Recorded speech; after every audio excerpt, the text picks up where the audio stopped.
So everybody still having a good time? Excellent.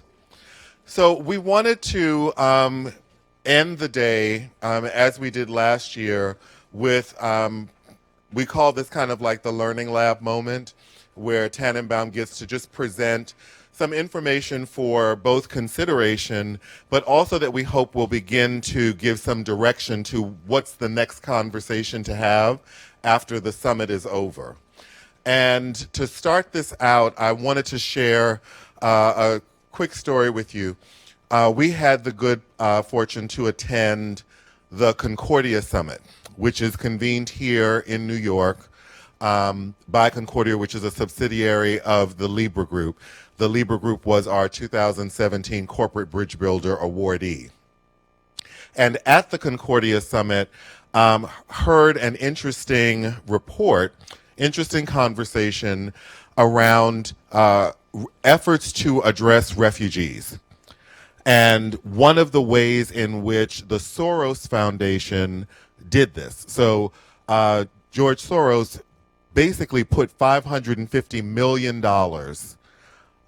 in the service of services to and money for companies that were providing resources, providing jobs to people who were internally displaced and or were refugees from their country of birth. But in the sharing about this, what they said was that they recognized that there were three critical shifts that they could foresee that needed to happen in the general populace before their efforts were likely to be fruitful. They noted that needed to be a shift in perspective, meaning that they needed to be able to communicate differently to stakeholders about who refugees were.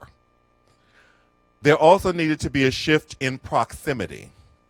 And what this looked like was they needed a way for senior leaders to be able to understand, for people who could make things happen, they needed to get those people in closer proximity to the internally displaced people, to refugees, so that there would be a visceral experience of what it was like to be a refugee.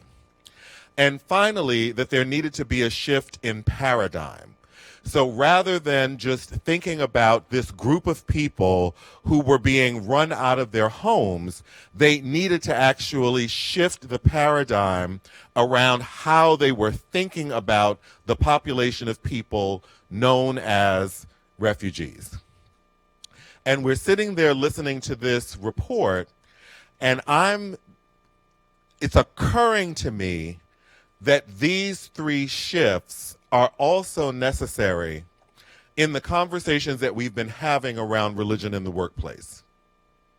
Because I think a little bit over the course of the day, we've been very fortunate to hear about some very progressive ways in which the companies who have shared their better practices, shared their mistakes, and the things that didn't go well. We've been hearing a lot of progressive things, but when companies come to Tanenbaum, often the first thing we're met with is how little is actually going on around religion, how religion occurs as this very weird, odd dimension of diversity that somehow people are more afraid of than addressing equal pay, and more afraid of addressing than sexual orientation and gender identity. No aspect of identity actually have we completely come to, like, okay, we got that done. Right? There's no aspect of identity that is completely free and breezy and easy, and there's nothing else to do about it. There's no place where that's happened, and yet religion still shows up as this thing that we have to like deal with delicately, be afraid of. What I'm offering for you today for consideration is that if we keep doing that, then we will find ourselves likely in the same place that we are today. Because anything that you're afraid of, people often avoid first.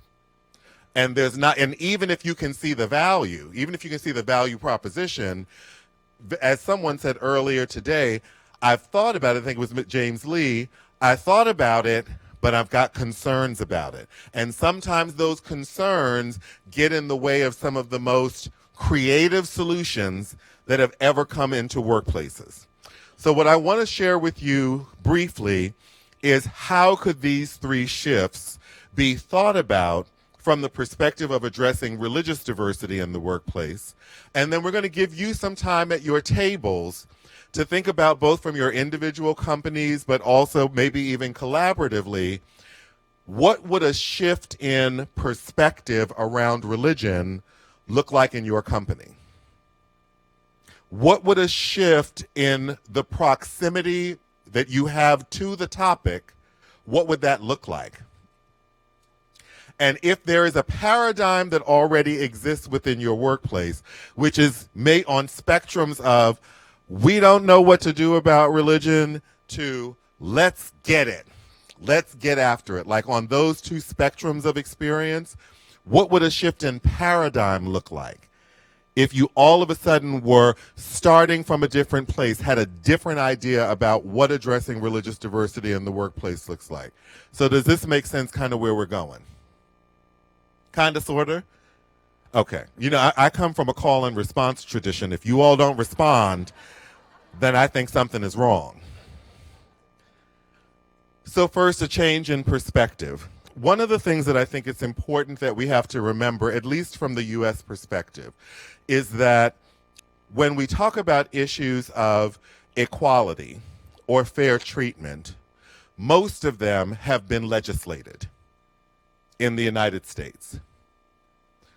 Slavery didn't end because everybody all of a sudden thought that it was just a bad thing to do. Women didn't all of a sudden get the right to vote in 1920 because all the men said, oh my God, we've been making this huge mistake for the last 300 years, like we had it all wrong. It didn't happen that way. Many issues around equality have actually been legislated. And then we have laws that we hold people to account for, but that doesn't necessarily mean that their heart or their mind has been changed. It just means that we have created a system by which we hope that equity will happen. The interesting thing about Title VII, which is, at least in the United States, where we hang a lot of the foundational work around accommodation, is that the Civil Rights Act of 1964 was not the first attempt at a Civil Rights Act. The Civil Rights Act dates back as far as 1875, that there have been efforts to actually balance within the society the idea of what does equal treatment mean. So rather than thinking about, when it comes to religion in your workplaces, that religion is this problem that we have to solve, I'm suggesting that you need to shift your perspective. Where can you locate the presence of religion now? How is it already operating within your company? And if you will, we can extend this shift in perspective, not just to the topic of religion, but what if we had a shift in perspective around what does it mean to be a person of color in a corporate environment? And we shifted the perspective around that.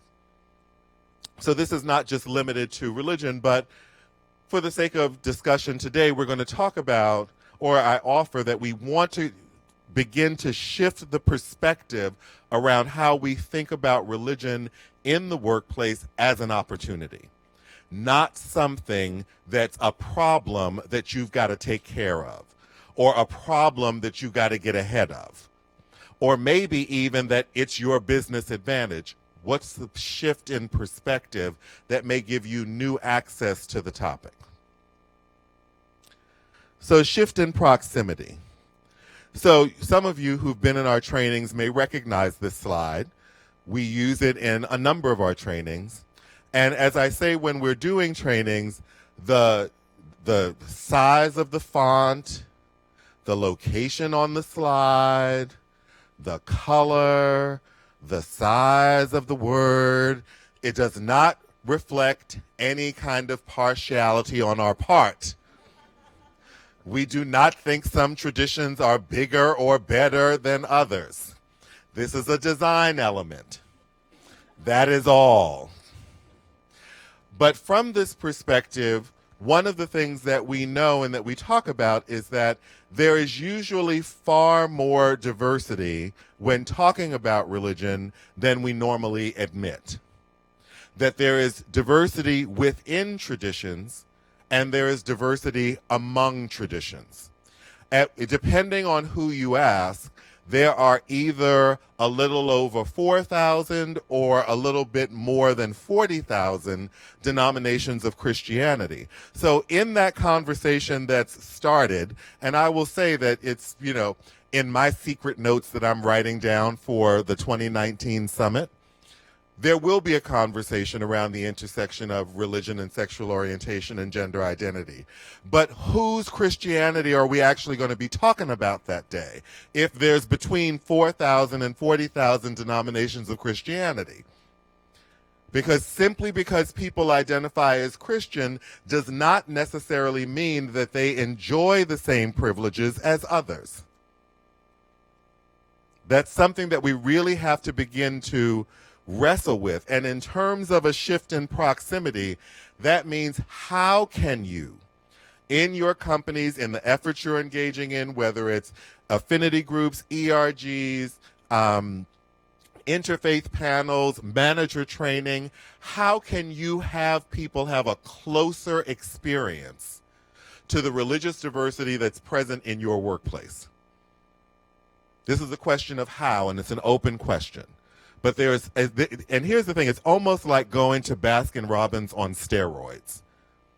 Like rather than just having 35 little pink spoons you have to get through, you've got thousands of pink spoons. There's all kinds of diversity that you could explore. So given that there's a huge amount of diversity within and among traditions, what can you be doing to actually learn about that?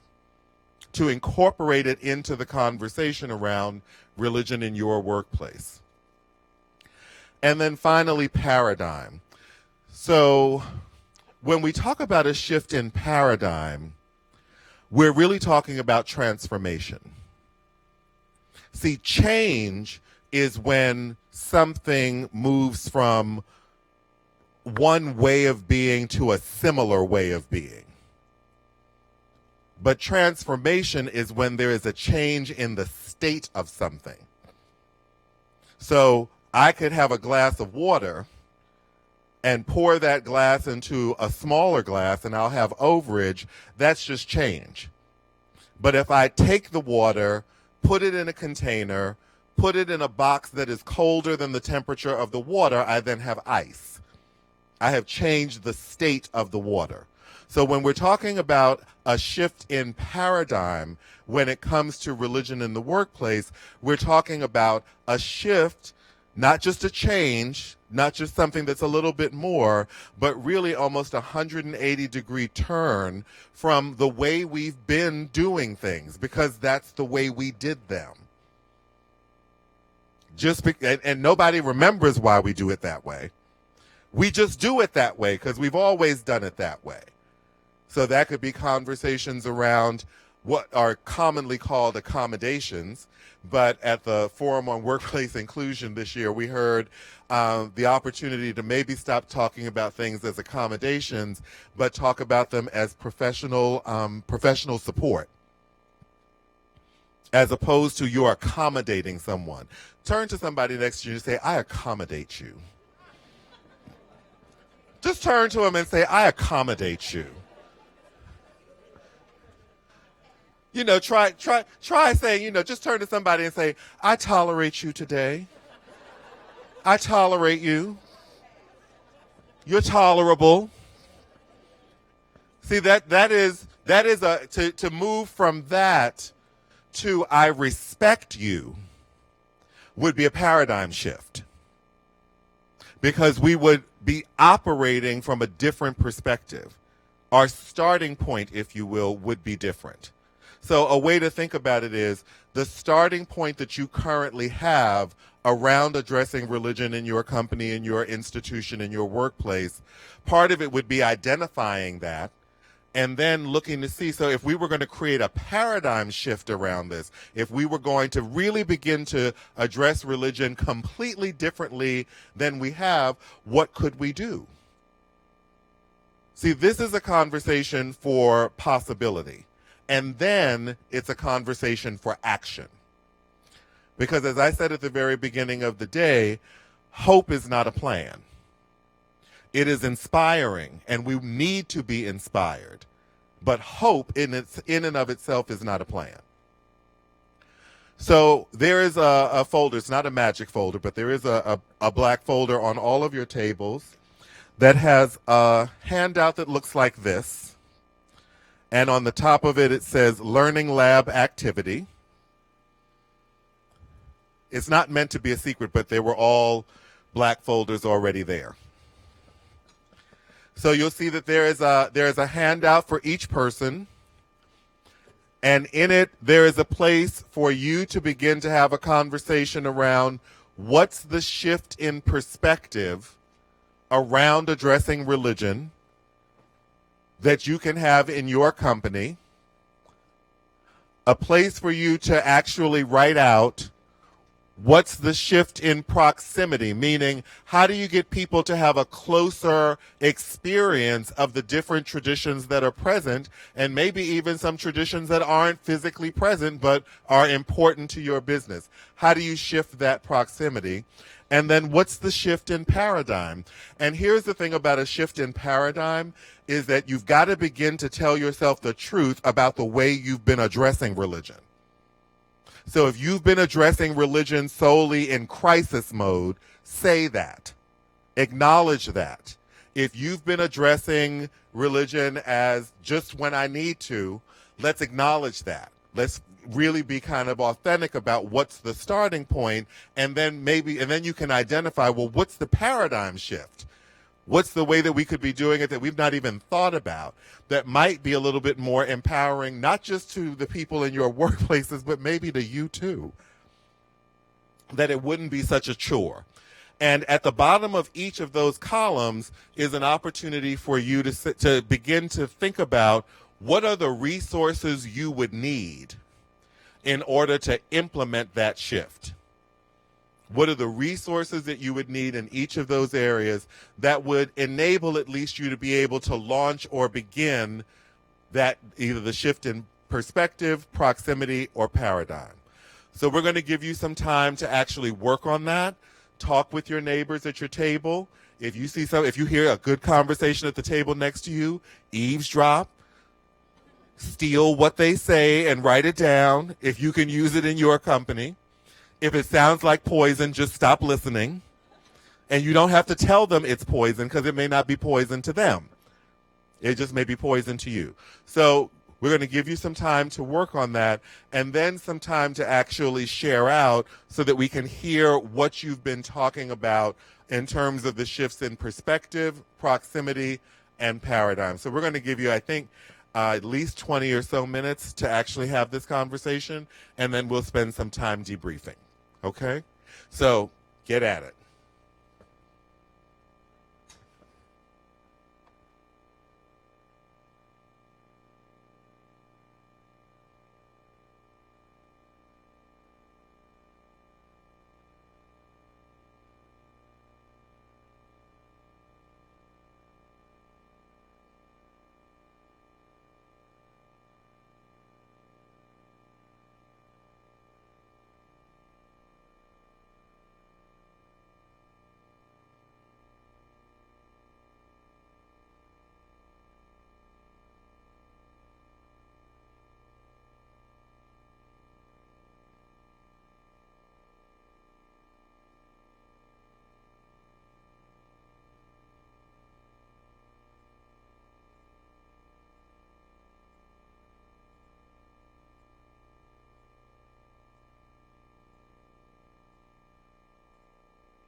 So I just want to give you a time check.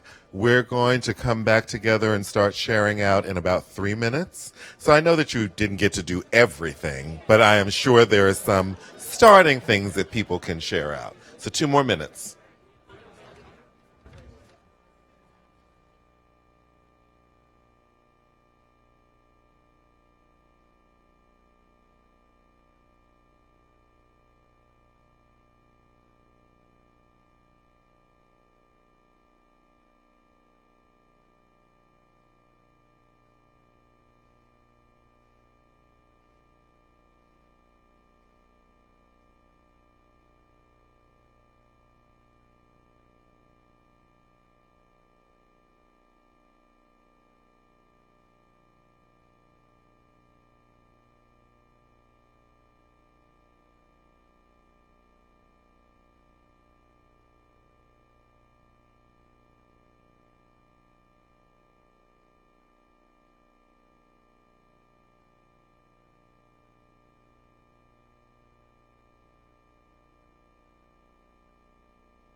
Okay, everyone.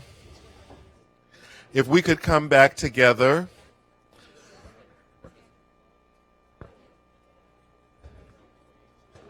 I know you don't want to stop talking. I know you just getting to the meat of it. I know.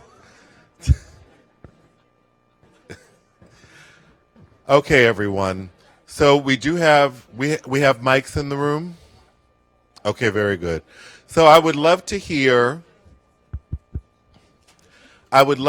from anyone who wants to share, because I know this activity could be 2 days. I got that. This activity could be 2 days, and you can certainly contract Tanenbaum to manage those 2 days for you. But but no, I gave up shame a long time ago. Um, But seriously, what do you see as possible or the beginning of possibilities from the conversation that you've had thus far? So is there anyone who would like to share anything into the larger space? Okay, up here.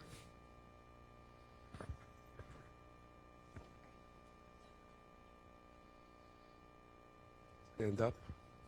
Yeah, you can Is the mic working? Yes. Yeah, my name is Robert Master. We're the DTCC table.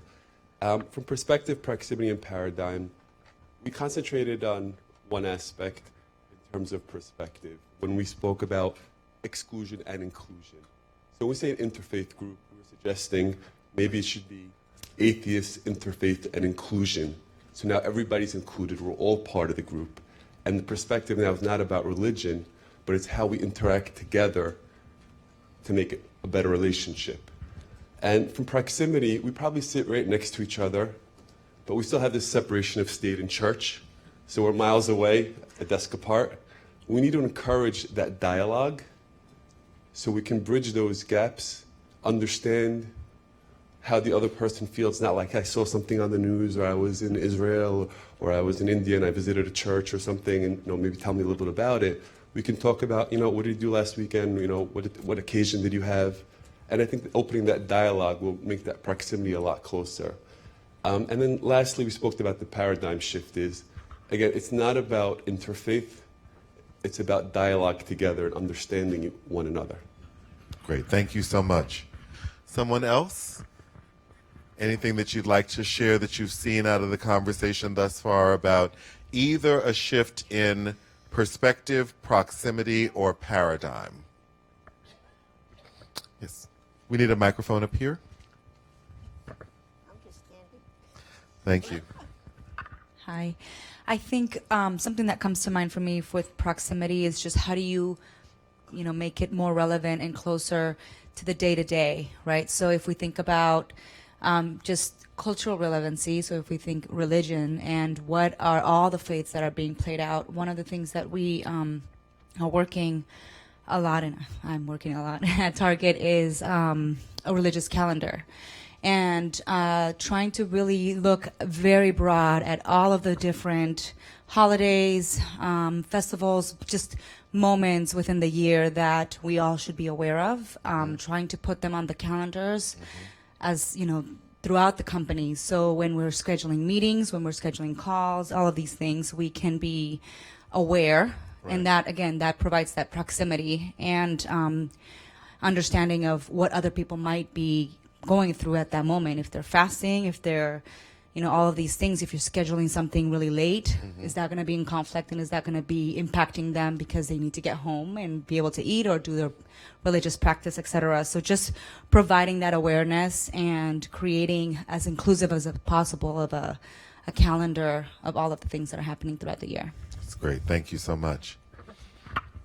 In the back?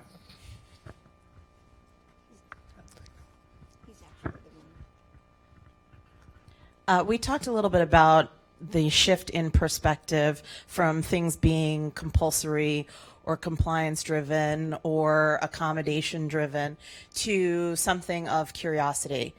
Because then if you get curious about people, about practices, you can then be more inclusive and you can take next steps beyond that if you start from an orientation of genuine curiosity. That's great. Thank you so much. So someone over here, because we've been running this poor person. Kathy has a microphone as well. I don't know if I should stand up or not. Something that I've just been thinking about throughout the day, and I think, I'm not sure if it aligns with paradigm or perspective, but when we always talk about bringing your whole self, your authentic self to work. And especially when we have new employees, and this is very relevant to me because I just started a new job 2 weeks ago, was that when you're self-introducing or you're writing biographies that are for internal, external use, oftentimes we share a lot of information about, our past professional experiences, of course, our family life, but oftentimes religion or things that are a big part of our lives are excluded from that, right? And so I think sometimes a little bit of individual courage, diversity of religion is a fact, but the inclusion of religion is a choice. So a little bit of individual courage. I'm sorry. Say that one more time, just that last little piece, because that might be the gem for the day. So diverse. Well, it applies to anything, right? Diversity of But gender, keep it with diversity religion of for now. So diversity of religion is a fact, but the inclusion of religion is a choice, right? And so I think a little bit of individual courage for you to step up and when you introduce yourself, add a little bit and be like, how do I spend my weekends? I spend my weekends going to church. I spend my weekends, because a lot of us, it's not visible, right? And so I think that can really help with the shift. It's a really brilliant point. I mean, that's actually one of the key pieces when you're doing work around raising awareness around lesbian, gay, bisexual, transgender issues. That question of what did you do this weekend can be so revealing, but it also can be the closet that you seal yourself in. So thank you for that. Thank you. We have time for at least 2 more. Yes. Yeah, that's right. Kathy's got to get her steps in. Got her stepped. So I wanted to talk about shifting the paradigm, because I think for most the older generation, it has been ingrained not to discuss religion and politics at work. And based on the environment that we're in right now, it's very important to have those discussions. And I like the A little fact closer. And I like the fact that the panelists had mentioned that they make sure that the promotion process is tied to diversity training. So that was very helpful. That's great. Thank you. We've got time for 2 more at least.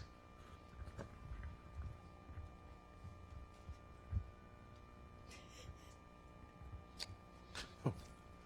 Okay, we're back to you. Hi. One thing we talked about was shifting the paradigm in terms of the leadership at your company. A lot of times they don't address this because of the fear. And I think this was spoken about on the panel as well. And so fear of litigation, fear of so many things, right? There could be, people taking it over, or evangelizing, or, whatever. And changing that perception into an opportunity for diversity, for growth. How do we address these issues? How do we talk about it? How do we grow from it? So changing that fear to an opportunity. And the resources available would be companies already in this space. So if your CEO is scared of it, hey, you know what? Our CEO is like a #1 fan. And this company, Accenture and Salesforce, right? These are big companies. Let's bring them on board, maybe have a discussion and try to ease that fear. That's great. Thank you so much. And we have time for one last one for the day. Yes. Oh, you're going back over this way.